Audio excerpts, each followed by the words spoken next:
Studio से लगातार हम ये चर्चा कर रहे हैं कि सहारा को लेकर के क्या कुछ हो रहा है, क्या अपडेट्स आ रहे हैं।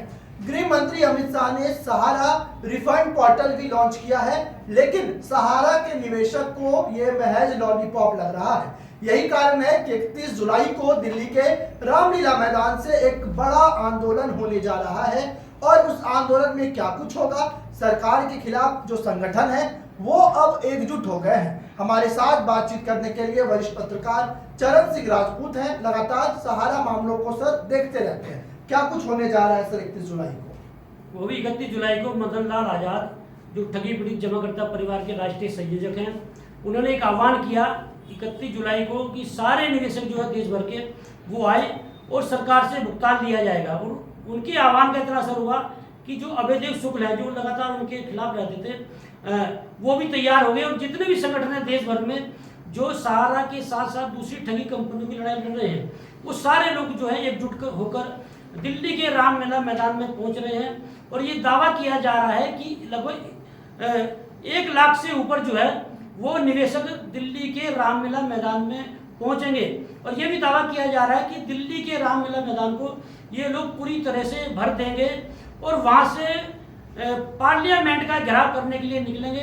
और ये दो मदन लाल आजाद, अभयदेव शुक्ल ने पूरी तरह से दावा कर दिया है कि यदि 31 जुलाई को फैसला नहीं होता है, 31 जुलाई को केंद्र सरकार भुगतान शुरू नहीं करती है, 1 अगस्त से विधिवत रूप से भुगतान शुरू नहीं किया जाता है, तो सरकार के खिलाफ एक बड़ा जन आंदोलन छेड़ दिया जाएगा और ये मोदी सरकार को पूरी तरह से उखाड़ फेंका जाएगा। ये दावा इस सरकार में जो आयोजक मदन लाल आजाद और अभयदेव शुक्ल दोनों कर रहे हैं। ये दो घड़े जो है सर लगातार एक दूसरे के विपरीत हुआ करते थे, एक दूसरे को देखना तक पसंद नहीं करते थे, लेकिन यदि सहारा के नाम पर दोनों एक मंच पर आ रहे हैं तो कहीं ना कहीं एक बड़ा मैसेज देने की भी कोशिश की जाएगी कि हमारे बीच जो है वो आपसी विवाद नहीं है, हमारे बीच कोई मनमुटाव नहीं है। सहारा के जो ठगी है, जिनके साथ ठगी हुई है, वो एक मंच पर है, सरकार ये देख रही है। बिल्कुल, अभी तक जो ये संगठन है वो भी अब तक अलग अलग जो है अपना एक प्रोटेस्ट करते रहे हैं, चाहे जंतर मंतर पर रहा हो या इन लोगों ने जिला स्तर पर भी किए हैं, घेराव भी किए सारा इंडिया में, तो उसका एक बड़ा संदेश नहीं दे पाए। तो अब एक रणनीति ये बनी कि सारे लोग मिलकर जो है एक मंच पर आए। और मैंने खुद इस मामले में प्रयास का शुरू से ही मैं इसमें प्रयास रहता कि भाई अलग अलग यदि लड़ोगे तो आंदोलन का अच्छा संदेश नहीं जाएगा। और अभयदेव शुक्ल ने जो है मेरी बात मानी, इन लोगों ने दोनों ने मिलकर मदन लाल आजाद ने भी स्वागत किया। अब दोनों महारथी जो है वो 31 जुलाई को वहाँ पर मंच पर दिखाई देंगे। और अभयदेव शुक्ल रहे हों, जब मदन लाल आजाद रहे हों, नागेंद्र कुशवाहा रहे हों, अनिल सिंह एडवोकेट रहे हों, और जितने भी जो है आपके ऑल इंडिया जन आंदोलन संघर्ष न्याय मोर्चा में बड़े क्रांतिकार, उत्तर प्रदेश में संसार सिंह है, बिहार में मोहित कुमार है, झारखंड में उत्तम कुमार है, झारखंड में प्रभात कुमार है, उड़ीसा में उत्तम कुमार है, और जितने भी प्रदेश हैं, जितने भी प्रदेश अध्यक्ष हैं, वो अपनी पूरी टीम को लेकर दिल्ली के रामलीला मैदान में पहुंच रहे हैं। और ऑल इंडिया जन आंदोलन संघर्ष न्याय मोर्चा ने जो सक्रियता दिखाई है, ऐसा लग रहा है कि मदन लाल आजाद का जो संगठन है ठगी पीड़ित जमाकर्ता परिवार, उससे भी ज्यादा सक्रियता ऑल इंडिया जन आंदोलन संघर्ष न्याय मोर्चा दिखा रहा है। और निश्चित रूप से 31 जुलाई को दिल्ली में एक आर पार की लड़ाई देखने को मिलेगी। और ये भी कहा जा सकता है कि दिल्ली जाम कर दी जाएगी। 1 लाख से ऊपर निवेशकों का आने का दावा किया जा रहा है। और निश्चित रूप से ये शहीद उधम सिंह की जो है शहादत दिवस के दिन जो है ये कार्यक्रम रखा गया है। और क्रांतिकारियों की एक बड़ी फौज दिल्ली के रामलीला मैदान में पहुंच रही है। उसमें भगत सिंह के विचारों वाले लोग भी होंगे, उसमें गुरु जो राजगुरु जो रहे उनकी विचारधारा वाले लोग भी होंगे, चंद्रशेखर आजाद के विचारधारा वाले लोग भी होंगे, गांधी जी की विचारधारा के लोग होंगे, लोहिया जी की विचारधारा के लोग होंगे, मतलब हर तरह की विचारधारा के लोग, गर्म दल के नेता भी रहेंगे और नरम दल के नेता भी रहेंगे, माहौल को शांत करने वाले लोग भी रहेंगे और माहौल को गर्म करने वाले भी लोग रहेंगे। एक तरह से दिल्ली में 31 जुलाई को रामलीला मैदान में जो प्रदर्शन होगा वो देखने लायक होगा। अब पार्लियामेंट तक आप लोग पहुंचेंगे, उसके बाद इस पूरी रैली के बाद अगर बात करें पार्लियामेंट घेराव की, तो मानसून सत्र चल रहा है और बेहद ही संवेदनशील मसले मणिपुर को लेकर के विपक्ष पहले से ही हंगामा कर रहा है। और ऊपर से जब आप वहां तक पहुंचने की कोशिश करेंगे तो एक टकराव होगा, दिल्ली की पुलिस आपको रोकेगी, सुरक्षा जो कर्मी है वो रोकेंगे। कहीं ना कहीं ये डर नहीं सता रहा कि जो सिस्टम है वो परेशान करेगा? सहारा निवेशकों के साथ में जो दूसरे निवेशक हैं उनसे वो भी आप मिले नहीं हो। यदि आप मिलोगे वो लोग मारने मरने को तैयार हैं। और क्रांति कभी व्यवस्थित रूप से नहीं होती, आप समझ लीजिए, क्रांति हमेशा अव्यवस्थित रूप से होती है। और ये क्रांति है, क्रांति में मरना मारना नहीं देखा जाएगा, क्रांति में अपना संदेश दिया जाएगा। या तो पार्लियामेंट घेराव से पहले आकर सरकार जो है एक रोड मैप जो तैयार करके जो है वो पेश करती है कि भाई हम जो है पहली अगस्त से इसी रूप से पैसे का भुगतान शुरू कर देंगे, नहीं तो घेराव किया जाएगा, जो होगा देखा जाएगा। अरे लोग तो वैसे ही मर रहे हैं, 2000 के आसपास एजेंटों ने आत्महत्या कर ली है, जो लोग लगातार जरूरत झेल रहे हैं, जो अपने बच्चों को नहीं पढ़ा पाए, जो अपनी बिटिया की शादी नहीं करा पाए, जिन लोगों से जिन्होंने पैसा लिया वो लगातार घर पर आकर तोड़फोड़ कर रहे हैं। तो उस तोड़फोड़ से जरूरत झेलने से अच्छा तो मैदान में लड़के मरा जाए, कम से लोग शहीद तो कहेंगे। तो लोग जो हैं शहीद होने को तैयार हैं, लेकिन जलाल झेलने को तैयार नहीं है। लोगों को सीधा सीधा कहना है या तो हमें पैसा चाहिए, नहीं तो जो हमारे मन में आएगा वो किया जाएगा। और यदि भुगतान नारा भी दिया है, पहले भुगतान फिर मतदान, तो ये भी रणनीति है। यदि सरकार ने भुगतान जो है सहारा के निवेशकों के साथ दूसरी ठगी कंपनियों का विधिवत रूप से शुरू नहीं किया तो इस सरकार को उखाड़ फेंका जाएगा। ये रणनीति 31 जुलाई की है। तो साफ तौर पे आप भी उस मंच पर मौजूद रहेंगे 31 जुलाई को। ऐसा नहीं लग रहा कि अल्टीमेटम आप सरकार को नहीं दे रहे, सरकार को सोचने का मौका नहीं दे रहे?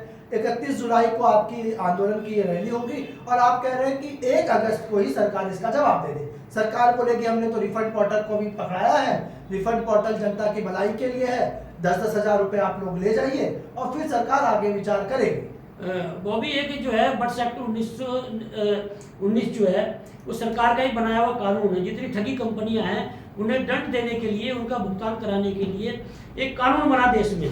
और बट सेक्टर 1919 के तहत जो है वो कड़ी सजा है इन ठगी कंपनियों के जो निदेशक हैं उनको देने के लिए, और जो है भुगतान कराने की व्यवस्था है। बट एक्ट पे कोई ध्यान नहीं दिया जा रहा है। बदन लाल आजाद तो सरकार के कानून के तहत ही लड़ाई लड़ रहे हैं। जब आपने कानून बनाया 2019 में और 10 साल से लड़ाई लड़ी जा रही है, चलो 2019 से मान के चलिए आप 2022 जो है उन्हें 3 साल से आपको नहीं दिखाई दे रहा है। अल्टीमेटम तो 3 साल से दिया जा रहा है भुगतान का। तो ये जो 1 अगस्त इसलिए बोला गया है कि लगातार जो है सहकारिता मंत्रालय है वहाँ पर आवेदन दिए जा रहे हैं, प्रधानमंत्री जी को भी पत्र लिखे जा रहे हैं, सारे जितने भी तंत्र हैं वह संदेश दिए जा रहे हैं। ऐसा नहीं कि अभी जो है ये आंदोलन की बात की गई है, ये आंदोलन जो है 6 से 7 साल हो चुके हैं, लगातार चल रहे हैं। जब सरकार की नींद नहीं खुल रही है और अभी पोर्टल भी शुरू करा था, आप 10,000 रुपये देने की बात कर रहे हैं। आप बोलते ना कि हम सारा की संपत्ति जो है वो नीलाम करा रहे हैं और सारे जो 2 महीने के अंदर या 3 महीने के अंदर सारे जितने निवेशक उनका भुगतान करा देंगे। भाई 10,000 का क्या लॉलीपॉप ही है ना, सरकार में क्या 3 लाख करोड़ का भुगतान आप कैसे करेंगे? आप दीजिए ना रोड में आप निवेशकों को या जो आंदोलनकारी साथी हैं हमारे उन्हें तो कम एक विश्वास। अच्छा आपने पोर्टल भी लॉन्च किया, कितने निवेशकों को उसमें बैठाया, कितने जो आंदोलनकारी हैं जो निवेशकों की लड़ाई लड़ रहे हैं उन नेताओं को बुलाया। आपने मनमानी रूप से एक पोर्टल लॉन्च किया और बोला साहब 10,000 तक का भुगतान हम लोग शुरू कर देते हैं। तो निश्चित रूप से ये जो 31 जुलाई को जो आंदोलन होने जा रहा है वो आर पार की लड़ाई होगी और निश्चित रूप से सरकार को कोई ना कोई निर्णय 31 जुलाई को लेना होगा। क्या लगता है कि अगर सुब्रत राय की बात करें तो सरकार के बेहद ही करीबी हैं सुब्रत राय, और उसके बाद सरकार सुब्रत राय की गिरफ्तार तक पहुंचेगी? हमें लग रहा है इस चर्चा के माध्यम से कि ये निष्कर्ष निकलेगा कि सरकार आपकी बातों को मानेगी और वहां तक सरकार ये फैसला लेगी। देखिए सुब्रत राय नहीं है, देश के जितने भी पूंजीपति वो सरकार के करीबी हैं और इस सरकार को मुझे कहते हो कोई हिचकिचाहट नहीं हो रही है। ये पूंजीपतियों की सरकार है। प्रधानमंत्री जी जो है वो गरीब होने का दावा करते हैं, कहते हैं साहब मैं फकीर हूँ। आप देख लीजिए विदेशी दौरे पे खर्चा नहीं होता है क्या? प्रधानमंत्री जी का रहन सहन देख लीजिए क्या। तो ये हमारे देश में प्रधानमंत्री नहीं, आप लाल बहादुर शास्त्री जी देखिए किस तरह के सादगी का जीवन था। चौधरी चरण सिंह जी देखिए लाल किले पर जब भाषण दिया था छीनी सी उनकी धोती थी और टोपी थी, साधारण किसान परिवार के लग रहे थे। आप भी प्रधानमंत्री अलग नहीं हुए कि आप यदि 4 कार्यक्रम में जाएंगे तो 4 बार आप ड्रेस चेंज करके जाएंगे। तो इस तरह की जो बातें सामने आ रही है सुब्रत राय नहीं है। जब सरकार को लगता है कि उखाड़ फेंकने वाले लोग आ गए हैं, जन आंदोलन शुरू हो चुका है, और यही लोग 50 करोड़ लोग जिस दिन खड़े हुए देश में, ये सरकार सुब्रत राय नहीं है। कोई सा भी पूंजीपति उसका गिरवान पकड़ना ही पड़ेगा। और सरकार राजनीतिक दल किसी के नहीं होते हैं। यदि सत्ता जाती हुई जो प्रधानमंत्री नरेंद्र मोदी को दिखाई देगी, गृह मंत्री अमित शाह को जाती हुई दिखाई देगी, निश्चित रूप से सुब्रत राय की संपत्ति बेच के ये लोग निवेशकों का भुगतान करेंगे। तो साफ तौर पे निगाहें सरकार की भी होगी कि 31 जुलाई को क्या कुछ होना है और क्या मैसेज यहाँ से निकल कर जाता है।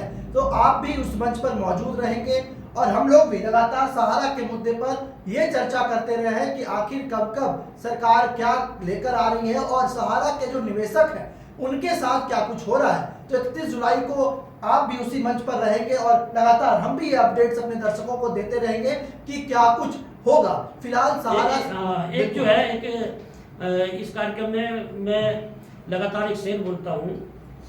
दुष्यंत कुमार शहर हुए सहयोग से मेरे जिले के हुए बिजनौर के। एक शेर उनका जो है इस आंदोलन को देखते हुए, परिस्थिति को देखते हुए मुझे याद आ रहा है उसमें से कि हो गई है पीर पर्वत सी पिघलनी चाहिए, हो गई है पीर पर्वत सी पिघलनी चाहिए, इस हिमालय से कोई गंगा निकलनी चाहिए।